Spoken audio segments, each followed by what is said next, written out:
지금 뭐 증인도 안 나오는 상태고 또 사실은 청문회 전까지 자료도 제출이 너무 부실해서 제대로 된 청문회가 되기는 참 어려운 구조긴 한데 그래도 오늘 총리 후보자 나오셔가지고 몇 가지 서로 문답하는 중에 세 가지 정도 새로운 사실은 확인됐습니다. 제가 한번 정리해 볼게요.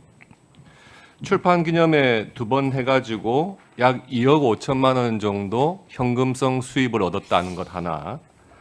그리고 국회의원 된 이후에도 장모님 쪽에서 생활비 보조를 5년간 약 2억 정도 받았던 걸로 알고 있다는 것 하나. 그 다음에 2024년도에 새로운 대출 1억 8천만 원 받아서 그 추징금 잔액 1억 1,500만 원을 전액 납부할 수 있었다. 이렇게 확인이 됐어요. 맞죠? 네, 대략 예, 맞습니다. 예, 숫자가 예. 정확치는 않지만. 그런데 대략 오늘 맞습니다. 지금 이 세 가지는 오늘 청문회하기 전까지는 전혀 후보자께서 설명하셨던 내용은 아닙니다. 그러면 제가 몇 가지 확인해 보겠습니다. 슬라이드 그 지금 말씀하신 2024년도에 새로운 대출 1억 8천 받았다. 그 자료를 저희들이 확인해 보겠습니다만은 이것은 지금 2025년도에 그러니까 금년에 총리 지명된 다음에 1억 4천만 원 4인간 채무를 변제하기 위해서 대출을 받았다. 그거하고는 또 별개인 거죠. 네, 그렇습니다. 예. 그러면은 1억 4천만 원 이 대출 새롭게 받은 것도 금융권에서 대출 받으신 거죠? 그렇습니다. 예. 그러면은 그 대출 받으신 내역하고 이거 대출 받아가지고 1억 4천만 원으로 그 채권자들한테 송금해 준 내역 그거는 김민석 총리 후보자 본인의 계좌에서 다 처리된 것 아니겠습니까? 네, 그렇습니다. 근데 그거는 왜 같이 제출하기가 좀 어렵습니까? 제가 그걸 확인해 보겠습니다. 그것을 이미 제출한 거 아닌가 싶은데 제가 확인해 보겠습니다. 예. 제출 아마 제가 말씀드렸던 만약 제출이 안 됐다면 우선 1억 8천 부분에 대해서는 그때 대출을 해서 바로 그 다음에 선거 보전 등을 통해서 갚았고요.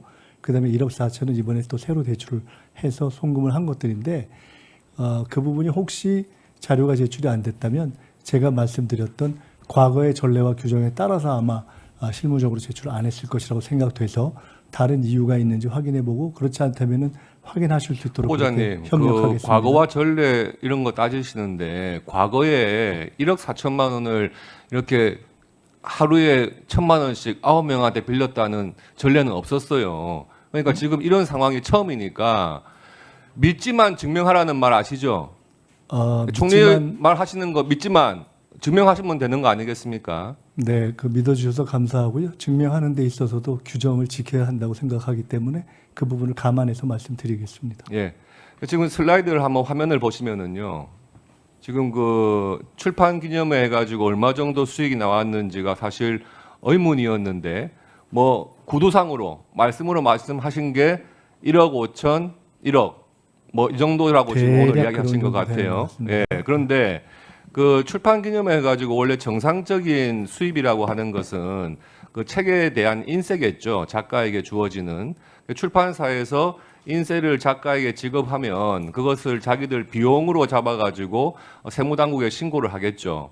그것이 이 책 2권 하는 동안에 총 1,300만 원이었다는 거예요. 그러니까 첫 책 하면서 1,300만 원이고 두 번째 책은 아예 그런 신고 자체가 없었고요. 그러니까 책을 정상적으로 팔아서 작가로서 받는 그 인세 수입만 따지면은 두 번 출판 기념했을 때 1,300만 원 수입이다 하는 걸로 사실은 정리하면 되는데 출판 기념회라고 하면서 오신 분들이 책값보다 과다한 후원성 그런 돈을 주신 거죠. 그에 대해서 지금 1억 5천, 1억 그것이 뭐 과연 국민들께서 납득하실 수 있는 정도의 금액인가 하는 것은 뭐 국민들께서 판단하실 문제인데 그 출판 기념회라는 게 그런 거 아니겠습니까? 아까도 하나 의원께서 말씀하셨는데 어떤 정치를 하고 싶어하는 분이 좀 주변에 알리기 위해서 본인의 이제 뜻이라든지 살아온 궤적 같은 거 좀 알리기 위해서 출판 기념회 하는 홍보성도 있을 것이고 출판 기념회를 통해서 어떤 좀 자금을 모으려는 그런 뜻도 있을 거예요. 근데 지금 김민석 후보자님은 대한민국에서 모르는 사람이 없는 분 아니셨습니까? 그러니까 정치 신인으로서 나를 좀 알려야 하겠다 하는 그런 의미는 아니었던 것 같고요. 결국 2022년, 2023년 1년에 한 번씩 출판기념회를 하신 데에는 뭐 좋게 해석해서 추징금이라고 하는 그 돈의 공적 채무를 변제하기 위해서 그렇게 1년에 한 번씩 2번을 했다. 뭐 이렇게밖에 볼 수 없는 상황이거든요. 그런데 그 출판기념회라고 하는 게 이게 좀 시기상으로 좀 문제가 소지가 좀 큰 것 같아요. 그 국회에서 보건복지위원장 하셨잖아요. 21대 국회에서 언제부터 언제까지 하셨습니까? 지난 국회 전반기에 했습니다. 전반기면은 2022년 한 4, 5월 그때까지 하셨던 거죠. 처음 시작해서부터. 그럴 겁니다. 예, 그다음 슬라이드 한번 보시죠. 후보자가 21대 국회 전반기 보건복지위원장 임기 종료 시점을 딱 앞둔 시기였어요. 이 첫 번째 출판기념회가. 책 제목도 코로나 방역에서 글로벌 백신 허브까지 라는 제목으로 도서를 발간합니다.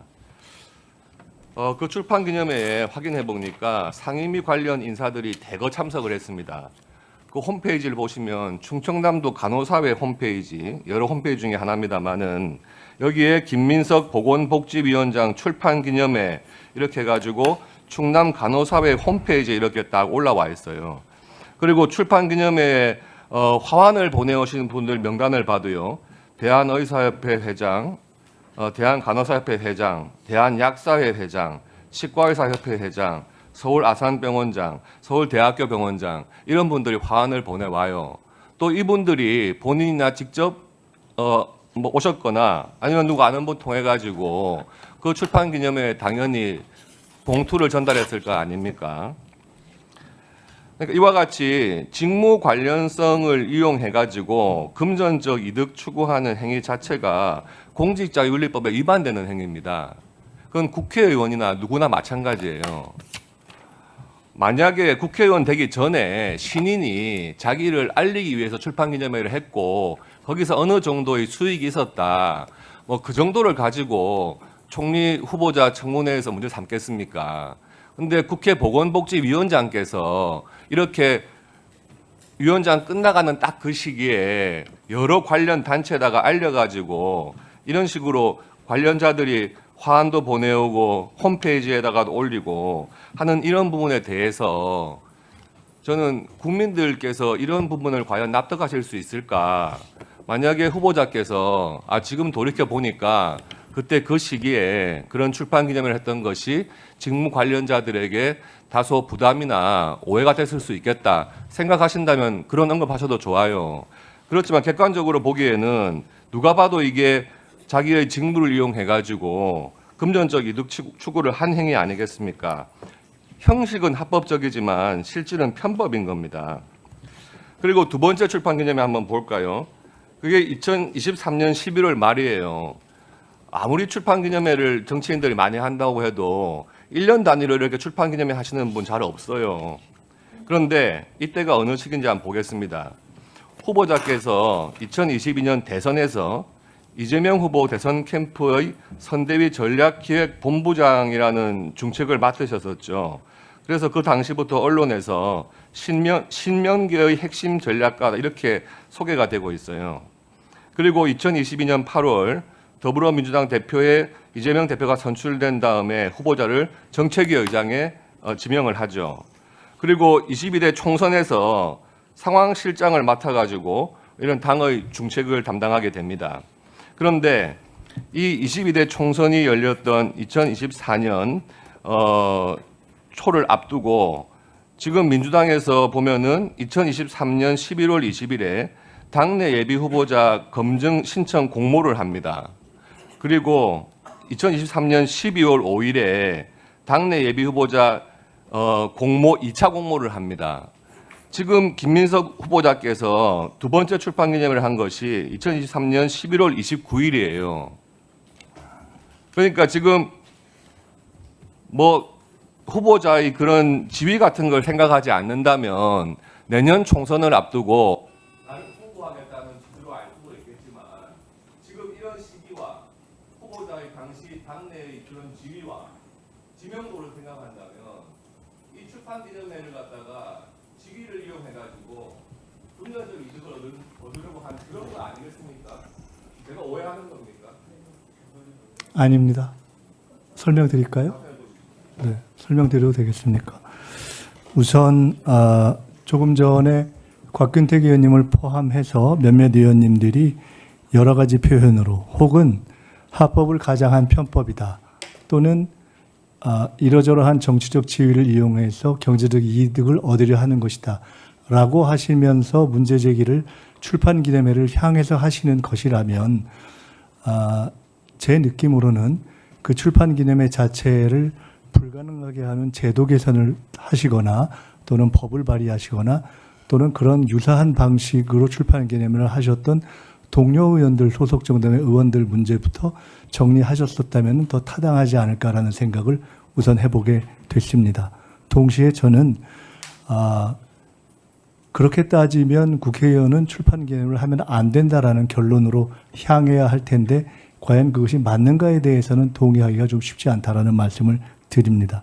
그래서 제 경우에는 사실상 각각의 경우에서의 실제로 출판 기념회에서의 출판 기념회의 비용은 어차피 인세가 아닌 출판 축하금 형식으로 된다라는 것을 모두가 알고 있는 것이어서 그 적정 액수에 대한 것을 절제하면 되는 것이고 제 경우에는 다 사실상 평균 5만 원 정도로 돼서 그것이 우리 사회에서의 축의금에서 아주 용인할 수만큼 없을 만큼 벗어나는 것인가에 대해서는 만약 그랬다면 저도 다시 한번 성찰하도록 하겠습니다. 그러나 그 정도 수준에서 했다 하는 말씀을 드리고요.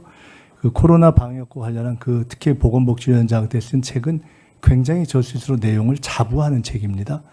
그래서 저 때 꼭 내는 것이 좋았다 하는 말씀을 드립니다. 그 나머지에 대해서는 굳이 따로 말씀드리지 않아도 될 것 같습니다. 그 출판기념회와 관련해서 앞으로 어떤 형태의 출판기념회도 없어야 한다 이렇게 말씀을 주시면 그 문제에 대해서는 저도 깊이 생각을 해보도록 하겠습니다. 네.